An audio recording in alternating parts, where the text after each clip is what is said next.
की बात हमारी रही इस पुस्तक पे आधारित।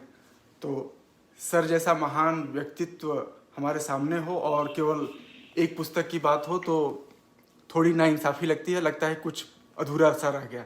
और सर हिंदी के लिए हमेशा से प्रयासरत हैं, हिंदी को कैसे आगे ले जाया जाए, कैसे पाठक बढ़ें। तो एक सर कुछ दिन पहले एक वाकया हुआ था। अब मैं थोड़ा इस किताब से बाहर निकल के पूछता हूँ, आपसे जानना चाहूँगा कि मेरे एक मित्र हैं, उदय प्रताप कॉलेज से ही हैं, बहुत पढ़ते हैं। तो उन्होंने दिल्ली में एक फ़ोटो साझा किया था। तो उस फोटो में लिखा था कि फ़ोटो थी एक बुक स्टोर की। उस बुक स्टोर में किताब का लिखा था कि 200 रुपये प्रति किलो नई किताबें। उसमें हिंदी की ज़्यादातर किताबें थी, अंग्रेजी की भी थी, ऐसा नहीं केवल हिंदी के साथ वो हुआ था। तो मुझे बचपन में याद आ गया कि हम लोग रद्दी बेचते थे, मतलब पढ़ी हुई किताब या रफ जो कॉपियाँ रहती थी, तो एक नई किताब का रद्दी के भाव बिकना। तो इसको मैं ऐसे देखता हूँ कि पठन में लोगों की रुचि कम हुई है। और जब मैं थोड़ा देखा तो आपका एक इंटरव्यू भी, आपका एक साक्षात्कार अमर उजाला में मिला। तो काफ़ी हद तक आपने उसमें कहा भी है कि इसका कारण क्या है। तो कृपया आप प्रेमचंद पथ पे अभिव्यक्ति में इस पे प्रकाश डालें कि क्या कारण है कि लोग जो है पढ़ने से दूर हो रहे हैं। और हम बात करते हैं ना कि भारत विश्व गुरु बनेगा, तो पढ़ेगा नहीं तो विश्व गुरु कैसे बनेगा। तो क्या कारण है कि हम पढ़ाई से भाग रहे हैं। बहुत ही महत्वपूर्ण विचारणीय यह सवाल है, आज की चिंता का भी विषय है, केवल सवाल नहीं है। आज जिस तरह से मोबाइल और इंटरनेट और गूगल्स आ गए हैं, इसने पढ़ने की प्रवृत्ति को बहुत कम किया है। और आश्चर्य यह है कि किताबें छप रही हैं, जितनी किताबें कविता संग्रह की, कहानियों की, छपने में किताबों की कमी नहीं है, खूब किताबें आ रही हैं, लेकिन उसके पाठक नहीं हैं। केवल कुछ 100 किताबें छप रही हैं। लोगों में पठनीयता बहुत अधिक कम हो गई है। और कोविड के पिछले 2 वर्षों के भीतर जो है,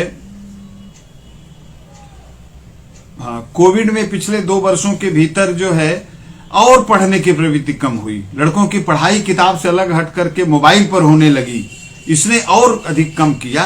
तो हम सब की जिम्मेदारी बनती है, इस पीढ़ी की जिम्मेदारी बन रही है कि हम आने वाली पीढ़ी के भीतर पढ़ने की ललक, पढ़ने की रुचि कैसे विकसित करें। यह शिक्षक की जिम्मेदारी है।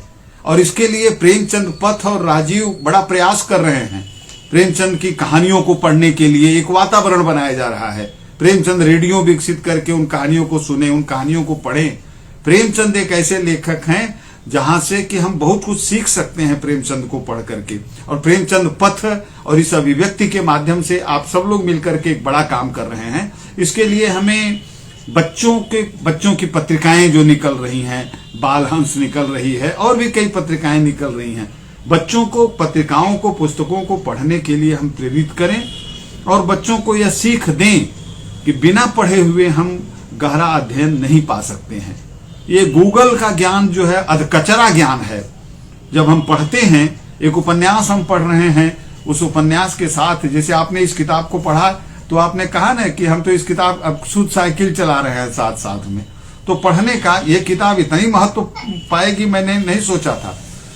लेकिन अगर एक पाठक इसको महसूस कर रहा है, और दूसरी बात यह है कि लेखक के रूप में भी हम लोगों को ऐसी कविता की किताबें आ रही हैं जिस कविता समझ में नहीं आ रही है।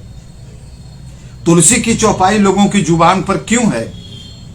क्यों कबीर और तुलसी लोगों की जुबान पर हैं? और आज के किसी कवि की 2 लाइन पूछिए, लोगों को नहीं पता है।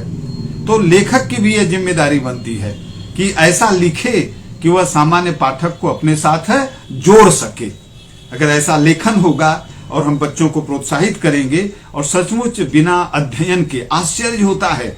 आज के 50-100 साल पहले, ज्यादा पहले की बात छोड़ दीजिए, उन लोगों ने जो काम किया है, जब ये कटपेस्ट नहीं था, कटपेस्ट कल्चर नहीं विकसित हुई थी, जितना गहन काम आचार्य रामचंद्र शुक्ल ने, रामविलास शर्मा ने जितना बड़ा काम किया है, वह काम केवल पढ़ने से आ सकता है।